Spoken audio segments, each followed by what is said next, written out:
Welcome back नाज़रीन। Corona virus की तीसरी लहर के खतरनाक वार जारी हैं। केसेस की शरह के साथ साथ अमवात की तादाद में भी इजाफा हो रहा है। अब ऐसे में हुकूमत की जानिब से ऐसे कौन से सख्त इकदाम किए जाएंगे, कौन कौन सी तजावीज़ ज़ेर बहस हैं और वैक्सीनेशन ड्राइव कहाँ तक पाकिस्तान में पहुंची है, इस पर बात करेंगे। हमारे साथ मौजूद हैं वज़ीर आज़म पाकिस्तान के मामले खुसूसी बराए सेहत डॉक्टर फैसल सुल्तान साहब। डॉक्टर साहब बहुत बहुत शुक्रिया सर वक्त देने के लिए। सर सबसे पहले तो ये बताइएगा कि तालीमी इदारे बड़े शहरों में जहाँ पर शरह ज़्यादा है वहाँ बंद हैं, मार्केट्स का टाइम ऑलरेडी महदूद है, मज़ीद कौन से सख्त इकदाम हैं जो कि उठाए जाएंगे, किन किन इकदाम की तजावीज़ हैं? बहुत शुक्रिया जी। कुछ ऐसी चीज़ें हैं जो एग्रीड अपॉन है, जिस पे फैसला है और मुतफ़िका फैसला है कि उनको करना चाहिए। मिसाल के तौर पे दुकानों में और तमाम भीड़ और हजूम वाली जगहों में मास्क का इस्तेमाल या उसकी एनफोर्समेंट है, लेकिन वो एनफोर्समेंट जो है वो हमें कमज़ोर दिखती है। उसकी जो अगर हम अमूमी तौर पे आपको शरह बताएं तो 30-40% के रेंज में होती है। अक्सर जगहों में मासवाए अस्पतालों के उससे ज़्यादा आपको इसकी कंप्लायंस नहीं नज़र आती। तो एक तो बात यह है कि ये जो एग्जिस्टिंग मेजर्स हैं इनकी कंप्लायंस जो है उसको यकीनी और 100% बनाना जो है वो बहुत अहम कदम है। ये अहम चीज़ें हैं, लेकिन अगर आप उनको सिर्फ 30% तक इम्प्लीमेंट करेंगे SOPs को, तो जाहिर है वो अपना असर भी उतना ही दिखाएंगे। तो एक तो बहुत अहम चीज़ इन चीज़ों की कंप्लायंस को यकीनी बनाना है, ये चीज़ ऑन टेबल होगी। उसके अलावा अगर कुछ चीज़ों को या कुछ इक़दामात को फर्दर एक्सटेंड करने की ज़रूरत है तो वो भी सामने और ज़ेर बहस आएंगी और कल इसके ऊपर फैसला होगा। तो ये दो ब्रॉड एरियाज़ हैं जिसका मैं आपको बता सकता हूँ कि डेफिनेटली डिस्कशन में भी आएंगी और इस पर डिसीजंस भी होंगे। डॉक्टर साहब आज आपकी वज़ीर आज़म साहब से भी मुलाकात हुई है, मज़ीद किस तरह से कानून पर मज़ीद सख्ती, कंप्लायंस में मज़ीद सख्ती या कौन कौन से ऐसे उमूर हैं जिनकी मंजूरी वज़ीर आज़म साहब की जानिब से दी गई है ताकि SOPs पर अमल दरामद को यकीनी बनाया जा सके? जी, वज़ीर आज़म साहब ने उनके सामने तो हमने सूरत हाल की जो लेटेस्ट अदाद शुमार हैं वो सामने रखे और उसी के बेसिस पे उन्होंने फिर हिदायत की कि NCC की मीटिंग तलब की जाए, जो उन्होंने कल कर ली। तो ये तो ज़ाहिर है उनको अपडेट करना था और उनसे ये फैसला लेना था कि NCC बुलाई जाए ताकि वहाँ बैठ के मुशावरत के साथ और किसी एक कोऑर्डिनेशन के साथ और मशवरा लेकर फैसला किया जाए कि वो कौन सी चीज़ें हैं जिन पे अमल दरामद को यकीनी बनाने के लिए क्या इक़दाम लेने, एक चीज़, और कोई अगर इजाफी चीज़ें हैं तो वो ऑन टेबल लाई जाएँ और उनको डिस्कस करके फिर फैसला लिया जाए। तो ये ना सिर्फ कि कल डिस्कशन होगा बल्कि इसके ऊपर कुछ फैसले भी होंगे। अच्छा डॉक्टर साहब, जैसे कि आपने भी जिक्र किया कि मास्क पहनना पब्लिक प्लेसेस पर, मार्केट्स में ज़ाहिर लाजमी करार दिया गया है, बड़े शहरों में कार्रवाइयाँ भी हुई मास्क ना पहनने पर, लेकिन इसके बावजूद हम बेहतियाती देख रहे हैं। तो क्या बड़े शहरों में मुकम्मल लॉकडाउन की भी कोई तजवीज़ ज़ेर गौर है या मुस्तकबिल में ऐसा हो सकता है कि बड़े शहरों में मुकम्मल लॉकडाउन की तरफ जाना पड़े हमें? देखिए, मुस्तकबिल में तो सूरत हाल के मुताबिक ही फैसला होगा और मैं कई दफ़ा ये कह चुका हूँ कि कौमी जो फैसला साजी है उसमें कोई भी डिसीजन कभी ऑफ द टेबल नहीं होता, हमेशा आप ऑप्शंस अपने पास रखते हैं। लेकिन मैं समझता हूँ कि किसी भी बहुत एक्सट्रीम या सुपर एक्सट्रीम ऑप्शन के जाने से पहले जो आपने पहले फैसले कर रखे हैं उनकी मुनासिब इम्प्लीमेंटेशन जो है उसको यकीनी बनाना ज़्यादा ज़रूरी है। ये कुछ ऐसे है कि आप थोड़ी इम्प्लीमेंटेशन तो कर ना सकें और ये कहें कि जी हम बहुत बड़ी इम्प्लीमेंटेशन कर लेंगे, तो वो कई दफ़ा अजब होती बात। उसमें कंसिस्टेंटली आपने ये देखना होता है कि जो चीज़ आपने तय कर ली है उसको तो प्रॉपरली कर लिया जाए और फिर अगर अगला कोई कदम उठाने की ज़रूरत है तो फिर वो भी उठाया जा सकता है। अच्छा डॉक्टर साहब, हमने बहुत इफेक्टिव SOPs और मेजरमेंट्स अपनाए थे पहली लहर में भी, दूसरी लहर में भी, ज़ाहिर है जिसके असरात भी हमने पॉजिटिव देखे थे। अब वो सारे इकदाम हम अपना चुके हैं। अब इस तीसरी लहर से निपटने के लिए क्या उन्हीं इकदाम में मज़ीद सख्ती बरती जाएगी या कोई ऑल्टरनेट हिकमत अमली भी गवर्नमेंट की तरफ से सामने लाई जा सकती है? दोनों बातें, बिल्कुल दोनों बातें। आपने बड़ा अच्छे तरीके से कह दिया कि वो जो मौजूदा हिकमत अमली है उसमें सख्ती, और अगर कोई इजाफी चीज़ें करने की ज़रूरत महसूस होती है और उनकी गुंजाइश और उनकी फीजिबिलिटी सामने नज़र आती है तो वो भी की जाएंगी। अच्छा डॉक्टर साहब, वैक्सीन की तरफ अगर हम आएँ, क्योंकि वो भी डेफिनेटली आवाम का एक बड़ा कंसर्निंग इशू है, कितनी खेप अभी डोजेस पाकिस्तान में वैक्सीन की मौजूद हैं? क्योंकि 5 लाख तो आज भी साइनोवैक की पाकिस्तान को मौसूल हो गई हैं चीन से। कितनी वैक्सीन लग चुकी है और डोजेस कितनी मौजूद है हमारे पास इस वक्त? जी, इस वक्त 2.7 मिलियन टोटल डोजेस आ चुकी हैं, जिसमें से तकरीबन 1.7 मिलियन के करीब जो हैं वो लग चुकी हैं, और बकिया तकरीबन आज वाली अगर अराइवल को गिन लें तो मिलियन के करीब डोजेस मौजूद हैं। लेकिन ये भी बताता चलूँ कि अगले 2-4 दिन में इंशाल्लाह तकरीबन 1.5 मिलियन इजाफी डोजेस जो हैं वो मौसूल हो जाएंगी। तो इसका जो अमल है ये चल रहा है। ऑब्वियसली हम इसको ज़रा इसमें ज़्यादा तेज़ी चाहते हैं, लेकिन जो इसकी फुल तेज़ी है इसमें पूरा जिसे कहते हैं ना ज़्यादा एक्सटेंसिव इसकी जो डिप्लॉयमेंट है वैक्सीनेशन की, उस सूरत ही मुमकिन होती है जब आपके पास वाफिर मिकदार में इजाफी वैक्सीन हो। और हम समझते हैं कि मई और जून में वो हमें काफ़ी बेहतर सिचुएशन में हम आ जाएंगे वैक्सीन की फराहमी के हवाले से। तो फिर ये जो एज का जो कैटेगराइजेशन है ये फर्दर नीचे चलती जाएगी। तो डॉक्टर साहब, पहली फेज पे हमने जब मार्च में वैक्सीनेशन शुरू हुई तो देखा कि 60+ कैटेगरी को रजिस्टर करके वैक्सीन लगवानी थी। फिर उसके बाद मजीद स्पीड अप करने के लिए हमने वॉक इन स्ट्रेटेजी भी देखी 60+ अफराद के लिए।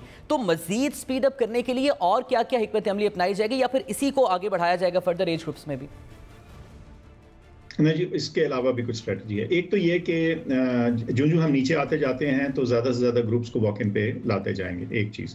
उसके अलावा फिर सेक्टर वाइज हम बहुत सारी इंडस्ट्रीज से, एजुकेशन सेक्टर से, दीगर सेक्टर से, मीडिया की तरफ से और बहुत से जो हमारी प्रोफेशंस हैं उनकी तरफ से डिमांड है और एक्सपेक्टेशन है।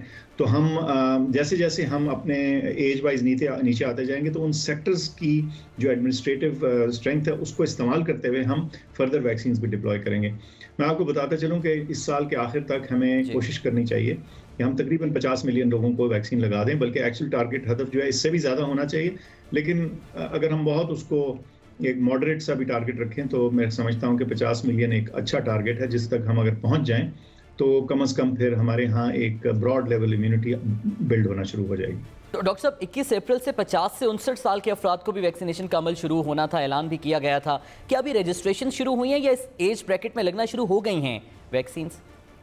लगना शुरू हो गई जी। और इस दफ़ा हमने किया ये है कि जो अर्लीस्ट रजिस्ट्रेंट्स थे, यानी जिन्होंने जैसे ये इस एज ब्रैकेट की जो रजिस्ट्रेशन शुरू हुई थी, जो ही उन्होंने अपने आप को रजिस्टर किया तो हम उसी सीक्वेंस में चले जा रहे हैं और रोजाना की बेसिस पे इस एज ग्रुप को भी वैक्सीन लग रही हैं। लेकिन अभी ये एज ग्रुप की वैक्सीन वॉक इन वैक्सीन के थ्रू नहीं लगनी, रजिस्ट्रेशन के थ्रू ही है? जी बिल्कुल, ये इस एज ग्रुप को 50 to 60 वाले को इस वक्त वॉक इन में नहीं खोला गया। मैं आपको मिसाल देता हूं कि 21 अप्रैल को अगर हम ये 50 to 59 वाले लोग भी गिने तो इसमें से 42,000 लोग हैं जिनको वैक्सीन लगी, 42,000। अच्छा डॉक्टर साहब, यहाँ पर ये भी हमें बता दीजिएगा कि जो कोवैक्स प्रोग्राम के थ्रू वैक्सीन पाकिस्तान को मिलनी थी वो अभी तक मिली क्यों नहीं है, और कब तक इम्कान है वो वैक्सीन भी पाकिस्तान में आने का? कोवैक्स ने ख़रीदारी करनी थी, ज़्यादातर उनकी ख़रीदारी का जो बेसिस था वो एस्ट्राजेनेका था या फाइज़र या दीगर। फाइज़र के बारे में तो आपको पता है कि यूएस से बाहर उसकी ज़्यादातर डिप्लॉयमेंट नहीं होगी अगले साल से पहले 2022 से, तो ज़्यादातर इन्हिसार उनका एस्ट्राजेनेका पे या कुछ दीगर वैक्सीन पे था। अब हुआ ये कि एस्ट्राजेनेका की बहुत सारी जो मिकदार थी वो इंडिया में बननी थी सीरम इंस्टीट्यूट ऑफ इंडिया में, तो उनको अपनी प्रोडक्शन जो है उस पर मसाइल पड़े, उनकी अपनी रिक्वायरमेंट बढ़ गई। जैसे आपने देखा इंडिया में ये जो लहर थी बहुत तेज़ी से ऊपर गई, तो कोवैक्स को जो फराहमी होनी थी बजरिया SII उसमें रुकावट आ गई। चुनाचे वो उन ममालिक में जहाँ ये फर्दर जानी थी उनके ज़रिए वो वहाँ तक नहीं पहुँचा सके। तो अब वो अल्टरनेट सोर्सेज और अल्टरनेट चीज़ें सोच रहे हैं, लेकिन ये वक्त से ही पता चलेगा कि जो कोवैक्स के ज़रिए वैक्सीन का वादा था, बल्कि कमिटमेंट थी, रिटन कमिटमेंट थी, वो कब मीट होती है। हमें कुछ इंडिकेशन है कि ये नहीं है कि वो ख़त्म हो गई है, वो होगी, लेकिन जाहिर है उसमें एक पॉज है, एक तौक़ुफ़ है, एक गैप आ। अच्छा डॉक्टर साहब, हर्डल्स क्या आ रही हैं वैक्सीनेशन के प्रोसेस में, क्योंकि इंटरनेशनली भी रैंकिंग्स में पाकिस्तान की अगर बात की जाए तो वैक्सीन का अमल सुस्त रवि का शिकार है। क्या वैक्सीन की खेप की कमी वजह है, या फिर अभी भी अवाम में मुज़ाहमत पाई जाती है वैक्सीन लगवाने के हवाले से? मैं समझता हूँ जी इस स्टेज के ऊपर जो मज़ाहमत का मसला वो इतना बड़ा नहीं है, क्योंकि एक पूरी विलिंग पॉपुलेशन है जिन्होंने अपने आप को रजिस्टर कर रखा है, वो लगवाना चाह रहे हैं और वो लगवा रहे हैं और उसमें तेज़ी आ रही है। मतलब पिछले 24 घंटे में हमने सबसे ज़्यादा, जिसे कहते हैं ना, जब से हमने ये अमल शुरू किया है वैक्सीनेशन का, उसमें सबसे ज़्यादा वैक्सीन पिछले 24 घंटों में लगी हैं। तो ये नहीं है कि वैक्सीन लग नहीं रही, वैक्सीन लग रही हैं और उसकी मांग भी है, लेकिन ये बिल्कुल बात दुरुस्त है कि इसको हम और बहुत तेज़ कर सकते हैं अगर हमारी सप्लाई जिसे कहते हैं ना ज़्यादा अश्योर्ड हो जाए, तो या ज़्यादा उसकी तादाद हमारे हाथ में हो। वो चूँकि इस अभी तक उस तादाद में नहीं आई जिसमें हम एक्सपेक्ट कर रहे थे, तो नेचुरली अभी तक प्रोसेस स्लो रहा है। लेकिन जस्ट एज एन एग्जांपल, अगर आप गुज़िश्ता 24 घंटे यानी आज का नहीं, पिछले 24 घंटे की बात करें तो 79,000 वैक्सीन्स हुई हैं, जो कि हाईएस्ट फिगर है अभी तक जब से हमने शुरू किया। तो मैं समझता हूँ कि आराम से हम 1 lakh 1.5 lakh vaccines per day आराम से डिप्लॉय कर सकते हैं, यूज़ कर सकते हैं, और ये होगा इंशाल्लाह जैसे जैसे ये हमारी वैक्सीन की सप्लाई, मैंने आपको बताया कि मई और जून में और तेज़ी आ जाएगी। अच्छा डॉक्टर साहब, मई और जून का आप भी जिक्र कर रहे हैं, जो डेटा अभी आपके पास मौजूद है उसको देखते हुए क्या अंदाज़ा लगाया जा रहा है, ये जो कोविड की तीसरी लहर है इसका ग्राफ अभी मजीद ऊपर जाएगा या अब किसी पॉइंट पे आने वाले महीनों में केसेस की शरह में कमी भी देखने में आएगी? ऐसे है जी, इस वक्त जो अदाद शुमार हैं उसके मुताबिक जब पॉजिटिविटी को हम देखते हैं या नंबर ऑफ हॉस्पिटल के जो डेली सेंसस होता है, डेली काउंट है क्रिटिकल पेशेंट्स का या नंबर ऑफ केसेस, इन तमाम चीज़ों को जब देखते हैं तो ये नहीं है कि जैसे मार्च और अप्रैल के शुरू में यानी हर अगला आने वाला हफ्ता पिछले वाले हफ्ते से बहुत सिग्निफिकेंटली ज़्यादा होता था, ऐसे नहीं है। कुछ ठहराव है, लेकिन बात यह है कि ये ठहराव जो है अब हम चाहते हैं कि ये नीचे आए ताकि हम इस वेव से निकल पाएँ।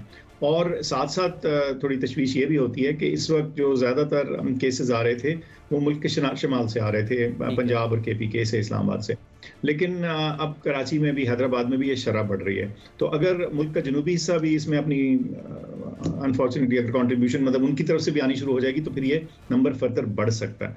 तो इसीलिए बहुत ज़रूरी है कि इस वक्त जो हाई शरह वाले, हाई पॉजिटिविटी वाले शहर हैं वहाँ कुछ शदीद मेजर्स किए जाएँ। ठीक है, बहुत बहुत शुक्रिया डॉक्टर फैसल सुल्तान साहब, हमारे साथ आप मौजूद थे और कोविड की तीसरी लहर के पेश नज़र हुकूमती मुमकिन इक़दाम के हवाले से हमें तफसीलात बता रहे थे। नाज़रीन, यहाँ पर वक्त तो एक ब्रेक का, ब्रेक से वापस आएंगे, दीगर इश्यूज़ पर बात करेंगे।